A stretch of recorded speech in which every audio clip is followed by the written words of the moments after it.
World updates from the Oval. Murder attempts and killings grabbed attentions today. 3 people were killed by a man in Glasgow, and in another continent, America, Mexico City's police chief was also tried to be killed. A crucial witness in 2016 Trump's election's alleged collusion with Russia has got 10-year prison. Information is like a vaccine in today's time. If we spread it to more people, we get surrounded by healthy people with knowledgeable brains. A lot changes in a day, and so we must know it. Hello friends, you have tuned into The World as We Know It, presented by The Oval, a daily news capsule of updates from around the world. So let's get started with all what happened on June 26, starting with the largest continent, Asia. In a virtual summit of ASEAN, that is Association of Southeast Asian Nations, Prime Minister of Malaysia, Muhyiddin Yassin said, Malaysia cannot take any more Rohingya Muslims refugees from Myanmar. He cited the troubled economy and limitations of resources in the nation for this call. In order to mark the International Day Against Drug Abuse and Illicit Trafficking, Myanmar and Thailand burned down heaps and piles of seized drugs. Myanmar burned drugs of almost more than $830 million, and while Thailand burned estimated $145 million drugs. Japanese startup Donut Robotics developed an internet-connected smart mask capable of sending messages and translating 8 languages. Priced at about $40, the white plastic sea mask fits over standard face mask and connects via Bluetooth to a smartphone. They will start shipping in September. After strong criticism and lash by the media fraternity of Afghanistan, Afghan government has decided to put on hold the new media law in the nation.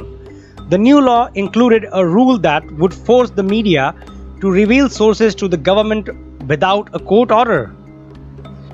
Today, I am announcing visa restrictions on current and former CCP officials who are believed to be responsible for or complicit in undermining Hong Kong's high degree of autonomy.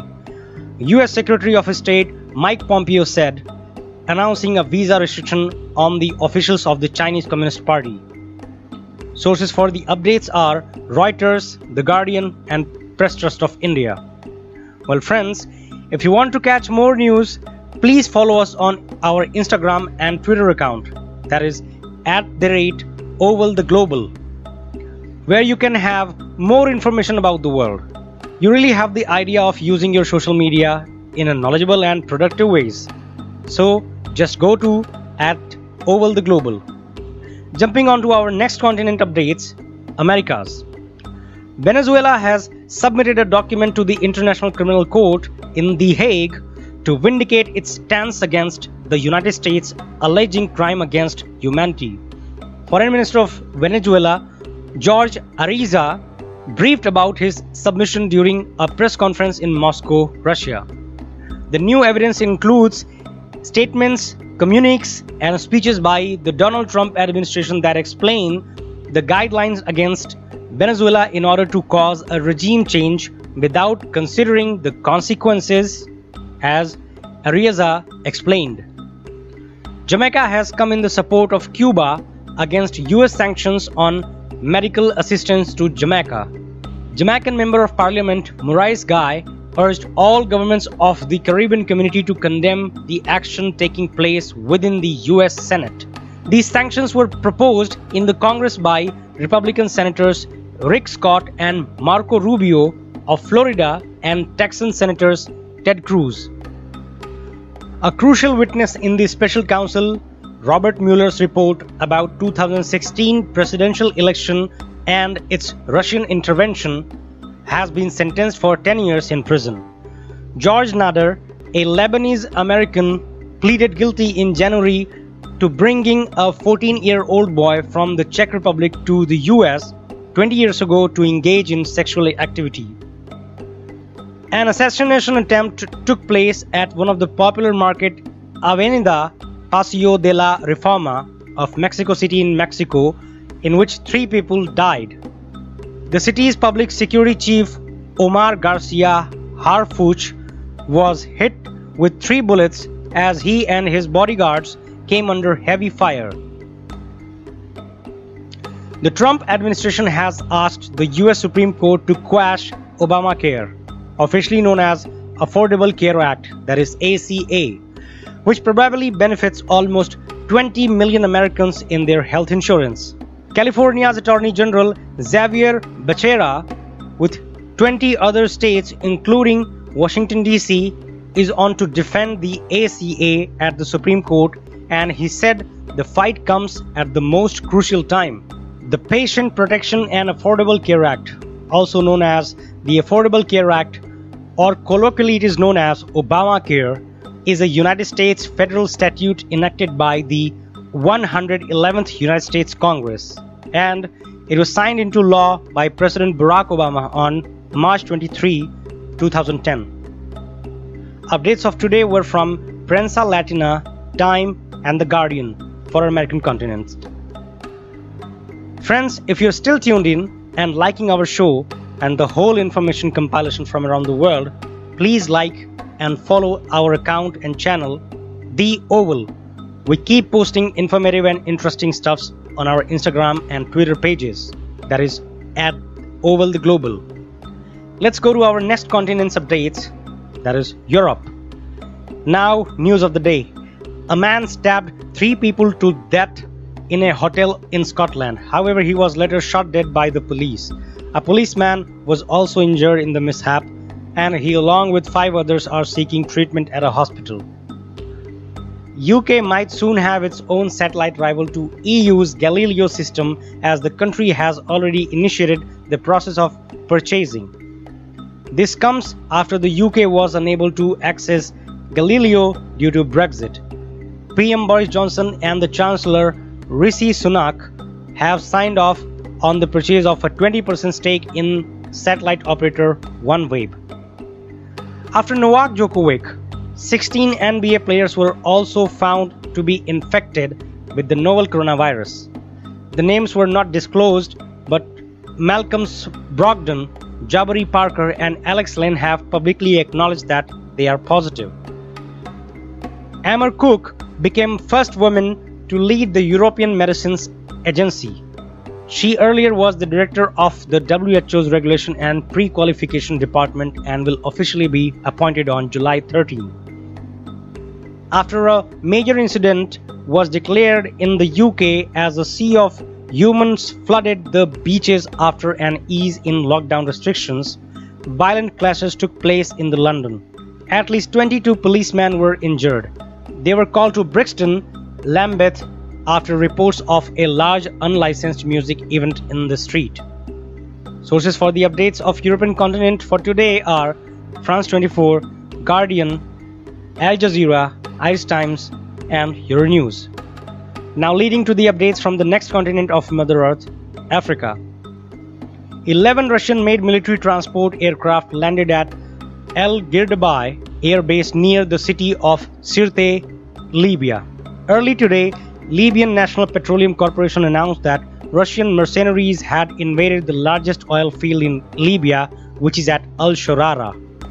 Libya has been torn by civil war since the ouster of late ruler Muammar Gaddafi in 2011. Madagascar marked its 16th Independence Day with a series of activities. The island nation gained its independence on the 26th June 1960 from France, and was among the first to revolt against colonialism in 1947 in African continent. The country was invaded by the French in 1883 during the Franco-Hoa War to restore the property seized from the French citizens. Former Burundi President Nkurunziza led to rest aid in Gitega almost 20 days after his death. Nkurunziza remained the president of Burundi for 15 years and died aged 55 due to heart failure. Rating agency Moody's stated that it is unlikely for South Africa to stabilize its inflated deaths by 2023, which the country predicted. Nigerian Instagram influencer Hush Puppy, whose real name is Raymond Igbaldoli, over allegations of fraud amounting to $435 million, arrested.